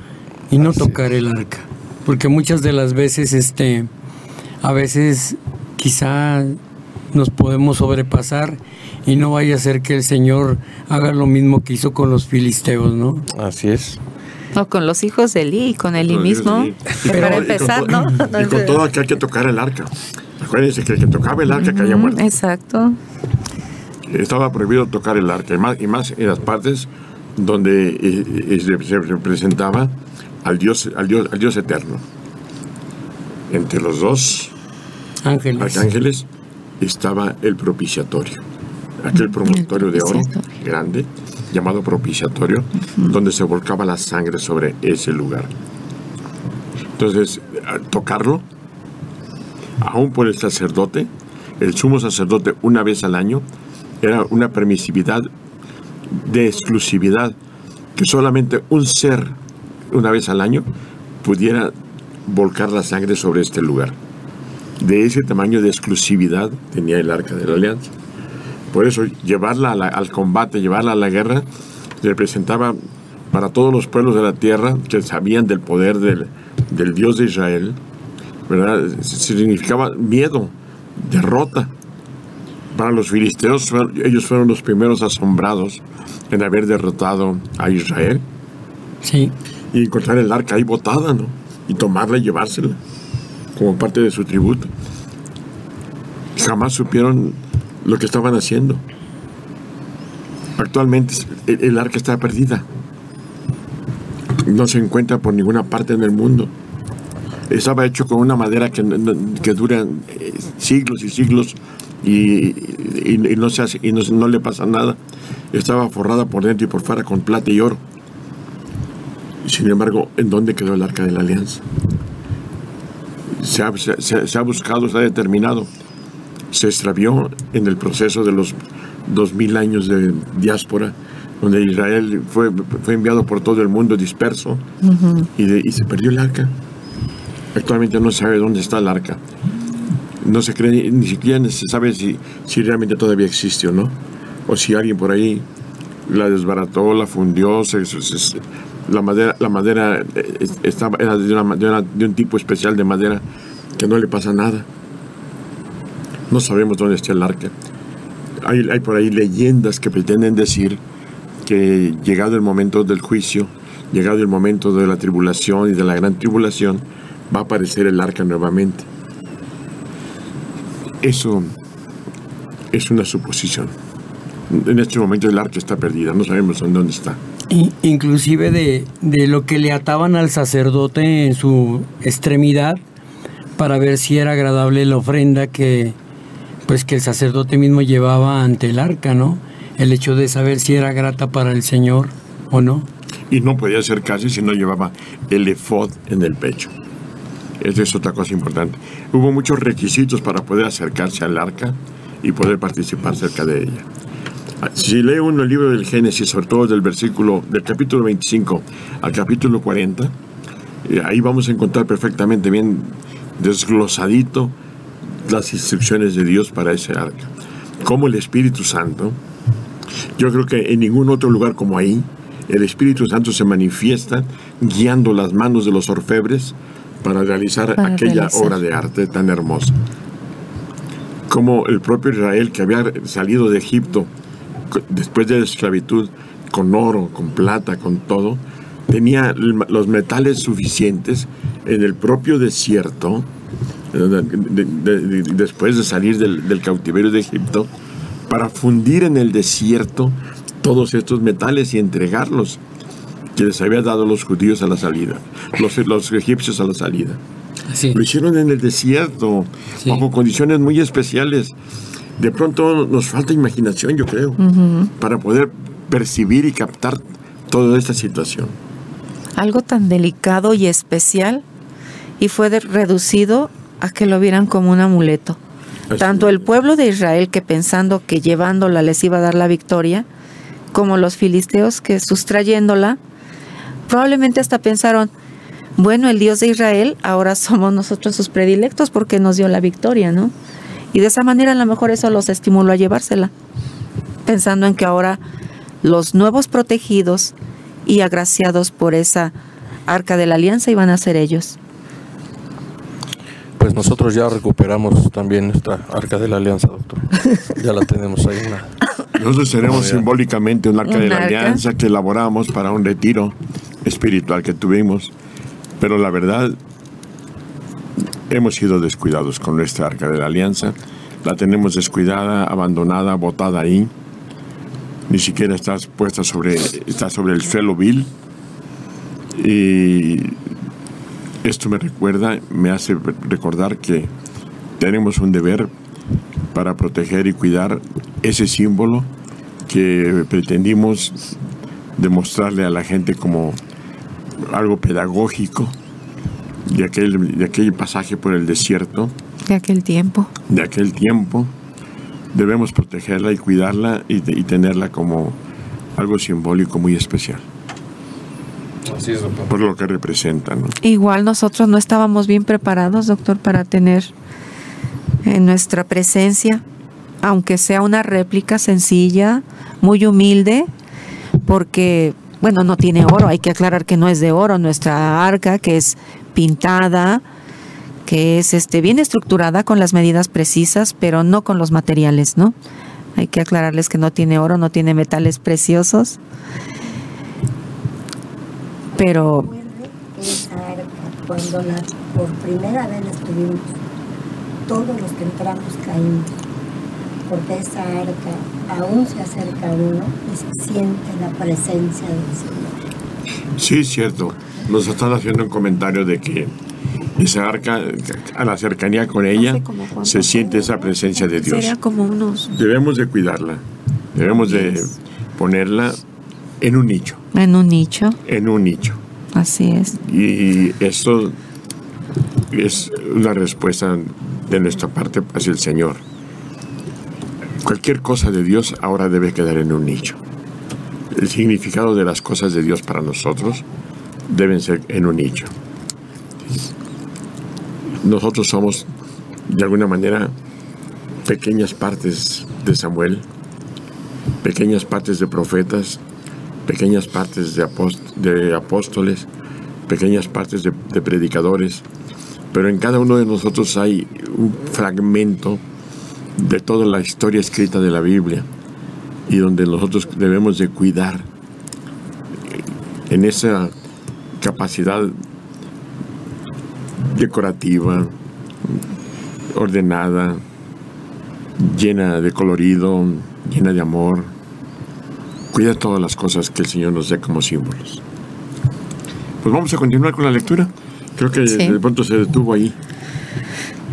No sé cómo vayamos con el tiempo, pero 23 minutos, hermanitos, doctor. tenemos. Supongo que era muy importante que aclaráramos bien lo que significaba en ese tiempo el Arca de la Alianza, ¿no? Lo que representaba y el papel que teníamos que jugar en ese tiempo los israelitas, al saber que Dios estaba con ellos y que no le dieron ese valor, ni ese alimento espiritual al Señor, ni ellos mismos, lo cual propició este distanciamiento y esta, no sé si poderle llamar venganza de Dios para con el pueblo, porque vamos, la falta de Elí y su familia tuvo consecuencias graves hasta afectar a todo el pueblo, no es dándoles venganza, sino castigo. un castigo, sino hasta dándoles la derrota a todo el pueblo. No nada más fue muerte de los hijos, muerte de Elí, sino toda una derrota y la pérdida del Arca de la Alianza. Recordemos que el Señor castigaba de acuerdo al rango de quien mandaba. Si el que mandaba era un rey y el rey tenía que ser castigado, todos sus subalternos eran castigados con su rey. El Señor respetó mucho la línea de autoridad. Esto es muy importante para nosotros, sobre todo, y para los que pertenecemos a la Iglesia Católica. A veces se nos hace fácil no respetar la línea de autoridad de un sacerdote. Para el Señor era muy claro, muy importante el respeto a la línea de autoridad. ¿Sí? Cuando alguien te presenta esa línea de autoridad o la representa porque la haya tomado o porque el Señor se la haya dado o por cualquier otra circunstancia, esa persona te representa una línea de autoridad. Y eso no debemos olvidarlo nunca. No, y en su palabra viene, doctor, en el Deuteronomio. Inclusive para quien dirige su comunidad, ¿eh? Sí. Así es. Él habla, todas las autoridades son impuestas por mí, por él, y con todas sus consecuencias, ¿no? Tanto estamos nosotros con el deber de respetar esas autoridades, como las autoridades tienen el deber de dar un desempeño fidedigno y auténtico, ¿no? En verdad, en derechos, en deberes, en obligaciones bien realizadas y bien desarrolladas. Ahí hay que estudiar bien esto y tener bien en cuenta que la autoridad es impuesta con Dios. Y así como Dios las impone, le deben una cuenta a Él y le deben de dar cuentas buenas a Él, ¿no? Correctas. No quedarse con nada, no adeudarle nada, porque pues aquí vemos de qué forma castiga el Señor. Y los que debemos de obedecer esas autoridades, también obedecer y respetar. No nada más obedecer, sino el respeto es algo muy importante que les debemos a nuestras autoridades. Que cometen errores, que están haciendo atropellos, que están haciendo X o cual conducta equivocada, no somos los indicados para juzgar y menos condenar. Nuestra obediencia se debe y hasta ahí nos quedamos. No, ahora entiendan esto aplicado a la primicia, aplicado a la ofrenda, aplicado al diezmo, aplicada a todas las cosas que el Señor mandó para su nación. Imagínense ustedes que van en el desierto, es el tiempo del Éxodo, el Señor le da instrucciones a Moisés de cómo quiere el tabernáculo, cómo quiere el Arca de la Alianza, y de pronto el pueblo de Israel dice, pues no te doy mi oro, es mío, no te doy mi plata, es mía, no te doy las telas preciosas que me regalaron, son mías, y la gente le escatima a Dios lo que Dios les está pidiendo para formar el tabernáculo y el Arca de la Alianza. Esto es algo que he venido insistiendo mucho en que los mandatos de Dios, en cuanto a desprenderte de las cosas que tienes que darle a Dios y que son de Dios y que le pertenecen a Dios, como el diezmo, como la ofrenda, como la primicia, cumplas con ellas. Se les ha querido enseñar y la gente no lo quiere entender. No lo quiere entender. Pero imagínense que en el desierto hubiera pasado eso. No hubiera habido tabernáculo, no hubiera habido nada, pero tampoco hubiera habido rescate. No, miren. La gente hubiera muerto en el desierto. Así es. Entonces, yo insisto mucho en la comunidad, que quieran a la comunidad, que la cuiden a la comunidad, que la valoren, que la justiprecien, que la alimenten, que la nutran. Y no nada más se nutre con tu asistencia de vez en cuando, ¿no? Sino que el Señor dijo claramente cuáles eran las ofrendas, cuáles eran los diezmos y cuáles eran las primicias. Y esto no se está pagando. ¿Con qué hubiera sobrevivido el pueblo de Israel si no se hubieran pagado primicias, ni diezmos, ni ofrendas? ¿Con qué hubiera sobrevivido el pueblo de Israel? Los primeros años del pueblo de Israel, una vez llegado a la tierra prometida, lo vemos en el libro de Josué, ¿cómo hubiera sobrevivido si no hubieran entregado una parte de la cosecha, si no hubieran entregado una parte? no tenía futuro la nación. Yo vuelvo a insistir a la gente a veces en la comunidad. Probablemente ayer me dijo alguien en un comentario, hermano de Jaime, el que fue candidato a diputado, ¿verdad? Llegó una persona y me dio un billete de 20 pesos y me dijo, mi diezmo.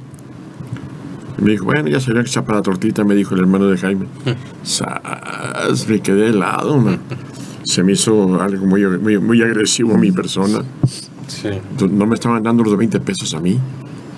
Me los estaban entregando a mí para que yo los administre como mi responsabilidad. Porque tenemos muchos gastos en la comunidad. Pero la gente no acaba de entender que tiene que desprenderse de una parte de lo suyo para que pueda haber bendición. Dime cuál es la nación más rica del mundo. ¿Cuáles son los hombres más ricos del mundo? Israel. Las famosas 13 familias son las más ricas del mundo. Y dime cuándo has visto un judío pobre. Son raros, rarísimos. Tendrías que buscarlo con lupa. Los pobres viven en Polanco, doctor. Así es. Entonces, para que veas tú cómo el desprenderse de lo tuyo para cuidarlo de Dios amerita la bendición de Dios para lo tuyo.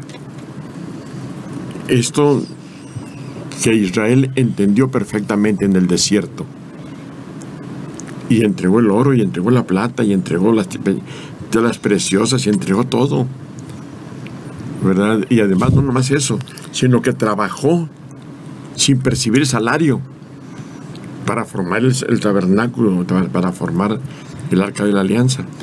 El Espíritu Santo los iluminó, formó orfebres de calidad maravillosa y trabajaron sin salario, exclusivamente por la comida y la protección. ¿Quién los protegió en el desierto? ¿Quién les dio de comer en el desierto? ¿Quién todo? El propio Dios. Se nos olvidan todos estos detalles que son tan importantes para que la gente quiera su iglesia. Respete su iglesia, no nomás su comunidad. Respete nuestra iglesia católica, la cuidemos. Vean ustedes el tiempo que tiene en querer levantarse el santuario de San Juan Diego y no se ha podido levantar correctamente. Entonces, las cosas de Dios hay que hacerlas, y hay que hacerlas bien. Y hay que desprendernos de una parte de lo nuestro para que lo demás luzca, y nos luzca en serio. Bueno, así pues, es, doctor. Si quieren, seguimos leyendo. A ver, ¿en qué nos quedamos? Sí, es este apartado, doctor, de muerte de la mujer de Pinjas, que es breve. En estos 15 minutitos, doctor, que nos quedan, hermanitos. Pinjas. Muerte de la mujer de Pinjas. Su nuera, la mujer de Pinjas, embarazada y para dar a luz, cuando oyó la noticia de que el arca de Dios había sido capturada y la muerte de su suegro y su marido, se encogió y dio a luz, pues la habían acometido sus dolores. Estando a la muerte, las que la asistían le decían: ánimo, que es un niño que has dado a luz. Pero ella no respondió ni prestó atención. Llamó al niño Icaboz, diciendo: la gloria ha sido desterrada de Israel, aludiendo a la captura del arca de Dios, a su suegro y a su marido. Y dijo: la gloria ha sido desterrada de Israel, porque el arca de Dios ha sido capturada. Palabra de Dios. Te alabamos. Te alabamos, Señor. Ok, la palabra Icabor. ¿Qué es la palabra Icabor? Sin El significado hebreo, ¿qué significa? La gloria de Israel se ha ido. Icaboz. Icabod. Icaboz. ¿Qué significa? La gloria de Israel se ha ido. ¿Quién es Pinjas? Uno de los dos hijos de Uno de los dos. Eli. De Eli. de Eli. Entonces, aquí encontramos cómo no nada más afecta la maldición a la familia ya existente, sino también a la mujer de Pinjas, y al hijo de Pinjas ya nace con un nombre estigma. En Israel es muy frecuente poner nombres, ¿verdad?, que pueden ser bendiciones o estigmas. Y encontramos pues aquí a Icabor, que es un estigma. La gloria de Israel se ha perdido. Perdimos la batalla, perdimos el arca de la alianza. El Señor le quitó toda luz, toda brillantez, todo lo proyectado para Israel en ese momento decayó. No estaba presente en ese momento. Ese niño creció con ese estigma. Qué feo nombre le tocó, ¿no? Es lo que estaba Qué pensando. feo. Eso podría traer alguna falta de bendición, doctor, a una persona así, siendo bautizada, siendo asignado ese En ese momento sí, nombre. hasta que Israel no recupere su gloria. Ese niño debe ser un promotor del propio Israel para que Israel recupere su gloria. Dejar de ser el estigmatizado para convertirse en el promotor de la nueva gloria de Israel. Vemos muchos momentos, en muchas etapas en la historia de Israel, donde la gloria de Israel es exaltada, es maravillosamente manifiesta, ¿verdad? Pero aquel que lleva el nombre del estigma tiene que ser un promotor de recuperar esa gloria de Israel. Si nosotros recordamos los años en que el rey David batalló inclusive para recuperar el arca de la alianza y llevarla a un lugar seguro, y cómo el rey David después construyó una nueva arca, un nuevo tabernáculo distinto al tabernáculo de Moisés, porque hubo 2 tabernáculos después. De todo esto vamos a ir hablando conforme veamos la historia. Avanzando. Pero sí es importante que veamos cómo la gloria de Israel fue recuperada y fue restablecida, fue restituida hasta la fecha. Israel no ha reconocido a Jesús como su Señor, pero su gloria no ha sido mancillada. Todo el mundo quiere pegarle a Israel, y siendo un pueblo tan pequeño, una nación tan pequeña, vemos cómo han comprado armamento atómico, han comprado armamento, todos amenazando a Israel, pero nadie lanza la primera piedra. Sí, sigue, la gloria de Israel está presente y estará presente siempre. Sí. Porque es pueblo de Dios. Y tú eres israelita por adopción. Tú eres parte de la gloria de Dios que Dios derramó sobre ese pueblo al aceptar a Jesucristo. Esto yo lo quisiera declarar mucho para mis hermanos que me oyen y han aceptado a Jesucristo en su vida como Señor y Salvador. Quisiera recalcarlo y resaltarlo.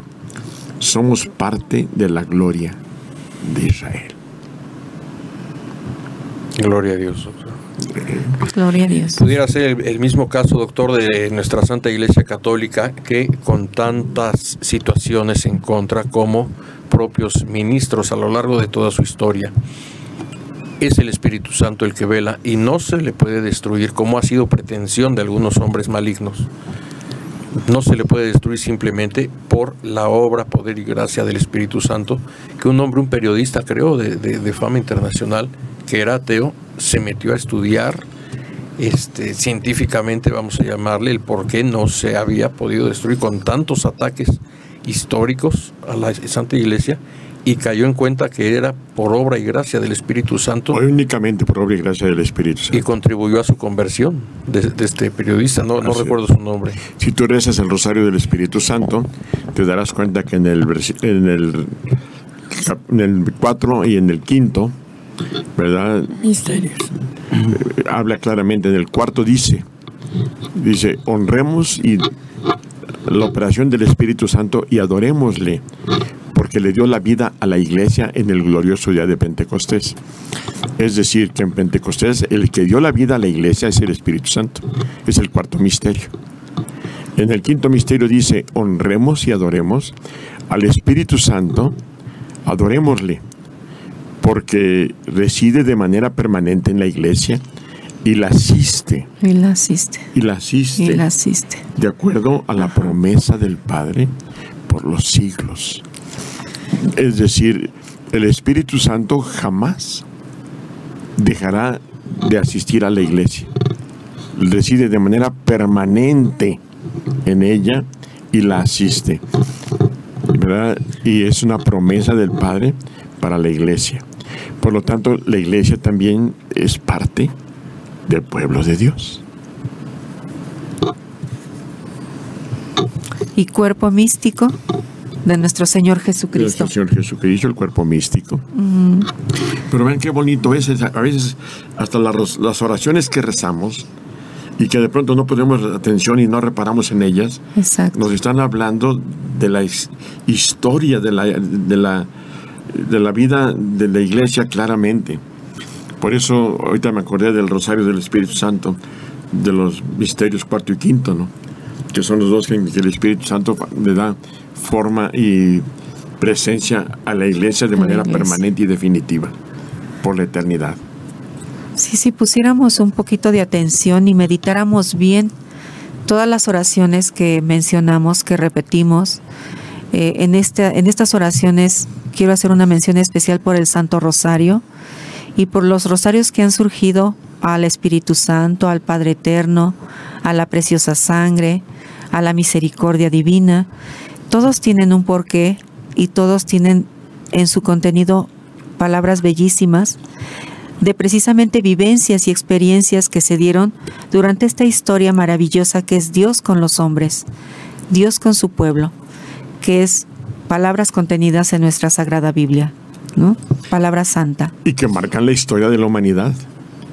Porque los rosarios, como todas las cosas, marcan la historia de la humanidad. Cuando tú rezas el Rosario del Padre y rezas 5 misterios, Bien, cada uno de ellos te marca una etapa de la historia de la humanidad. Hasta la quinta, que habla de la nueva vida. El quinto, si ustedes conocen el Rosario del Padre, recordarán que en el quinto misterio dice: y vi un cielo nuevo y una tierra nueva, porque el primer cielo y la primera tierra desaparecieron y el mar no existe ya. Y vi la ciudad santa, la nueva Jerusalén, que bajaba del cielo de Dios, engalanada como una novia ataviada para su esposo. Y oí una fuerte voz que venía desde el trono, que decía: esta será la morada de Dios con los hombres. Me lo sé de memoria. Sí, ya veo, doctor, qué hermoso. Me lo sé, todos los rosarios me lo sé de memoria. De memoria. ¿Saben por qué? Porque es la historia. Cuando tú lees la introducción al Rosario del Padre, ahí te habla de que son 5 misterios en los cuales plasma la historia de la humanidad, desde el momento mismo en que Dios creó a Adán y Eva. Los creó, sí. Hasta el último momento que crea el cielo nuevo y la tierra nueva. La nueva Jerusalén. En 5 misterios del Rosario del Padre, que debiéramos rezarlos siempre, porque estamos rezando la historia de la humanidad. Esto te puede dar larga vida. Eso. Así es. Larga vida. Así es, sí, son contenidos importantísimos y el que uno se los aprenda no es porque uno esté repitiendo como cotorro. El que uno los aprenda es porque uno los medita con verdadera conciencia y corazón. No tendrían valor estas oraciones por más reverencia que usted les haga si no le pone el corazón. El corazón le da vida a la palabra. Y si usted ora con ese corazón, estará emanando vida a través de su boca, que es preferible emanar vida a través de su boca que maldición. Pongámonos a rezar, démosle 1 hora de todo nuestro día a la oración y veremos la gloria de Dios como el pueblo de Israel la veía. No nada más en la Arca de la Alianza. Cuando tuvo el Arca de la Alianza fue ahí. Pero durante toda su vida ha visto manifestaciones preciosísimas y hermosas de nuestro Dios. Hagamos lo pertinente para ver esa gloria de Dios en nuestra vida, en los nuestros, en nuestra santa descendencia, para que sea eso santa, y en toda nuestra familia y en toda nuestra iglesia, que es importantísima y es bellísima a los ojos de Dios. Ahí está precisamente el primer misterio del Rosario del Padre. Ahí está. Dice que el Señor al pecado de Adán y Eva declara, ¿verdad?, la venida del Salvador. En el mismísimo momento de Adán y Eva empezó la historia de la humanidad, pero en el mismísimo momento de Adán y Eva empezó también la historia de la salvación. Ahí lo dice en el primer capítulo Lo promete la venida del Salvador. Y le dice, por haber hecho esto, le dice el Señor a la serpiente, maldita serás entre todas las bestias y entre todos los animales del campo. Sobre tu vientre caminarás y polvo comerás todos los días de tu vida. ¿Sí? Pondré enemistad entre ti y la mujer, entre tu simiente y la simiente de ella. Él te pisará la cabeza y tú acecharás su calcañar. Ajá. ¿Verdad que así es el primer misterio del Rosario del Padre Eterno? Así ahí empezó la historia de la humanidad. Ahí está establecida completamente. Esto es para que entendamos que cuando rezas algo, el Señor tiene un propósito. Quiere que recuerdes su creación, su obra creadora, su gloria, como nada puede perturbarla, nada puede extinguirla. Inclusive, repito, en el Rosario del Padre en 5 misterios está escrita toda la historia de la humanidad. El principio, toda, y el fin. Y todos los puntos intermedios que se dan en ese lugar. ¿Sí? El segundo punto viene el fiat de María. Así es. El tercer punto es Getsemaní. Es el Getsemaní, la oración del huerto. La oración del huerto, las gotas de sangre. El cuarto misterio es el juicio particular. Así es. Sí, la parábola del hijo pródigo. Y en el quinto es ya la Nueva Jerusalén. El juicio universal y la Nueva Jerusalén, ¿no? Así es. Sí. Entonces, el Señor te enseña. Ve tú el rosario que rezamos los puros jueves, el rosario de la Santísima Virgen, que se reza solamente los jueves, que es el rosario de los misterios luminosos. Ve lo que son para hoy, en este día. Estos misterios luminosos. El primero de ellos, el bautizo de Jesús. Fíjense qué importante es para que nada más un día a la semana recemos los misterios luminosos. 48 minutos hay que hacer la oración. Segundos que diga. Caray, ¿ya terminamos? Ya terminamos, doctor. Fue muy rápido. Se nos ha terminado el tiempo. Uy, ya me voy a dar una picada ya ahorita. Ese cafecito. Bueno, entonces, mis hermanos, nos da tiempo para un último pensamiento para cada uno de nosotros. Ponernos en los pies de los hijos de Eli y arrepentirnos de todo corazón y enmendar nuestro camino. Perdón, doctor, ¿usted?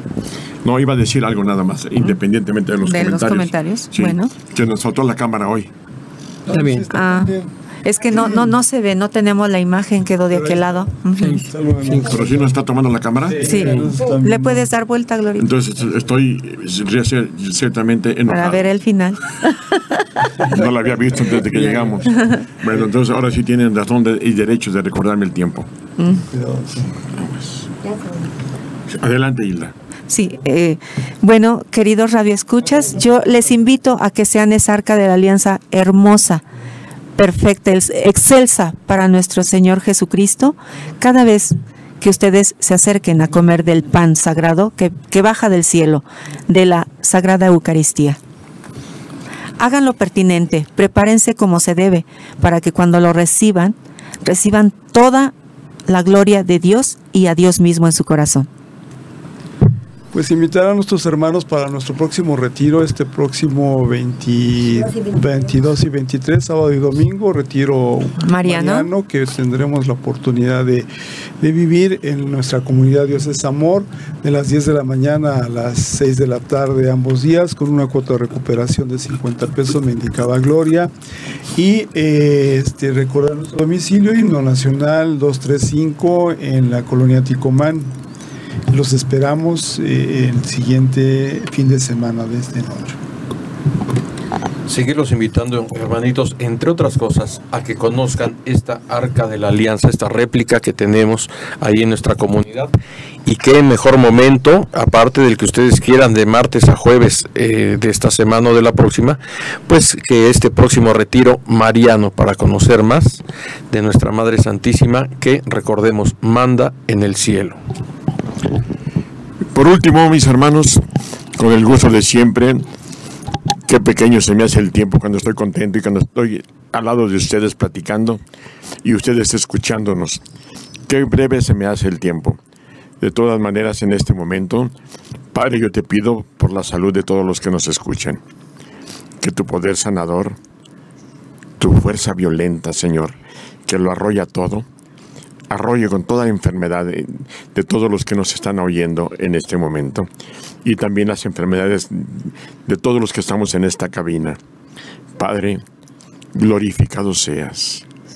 Alabado seas, glorioso es, santo es tu nombre y santo, santo será por siempre, porque tú eres el Señor. Padre, bendice a todos los que nos han escuchado en este día.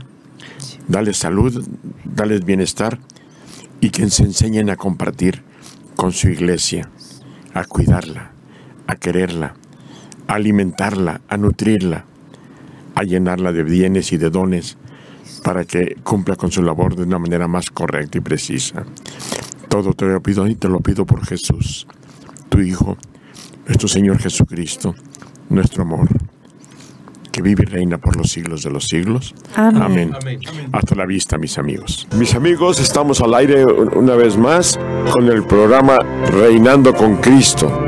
Escucha al doctor Gustavo Yaujer en Reinando con Cristo. Enseña, nos lleva la comunicación, la manera de aprender. Jesús quiere que aprendas a amar y seas hijo de Dios. Es una afirmación llena de contenido espiritual.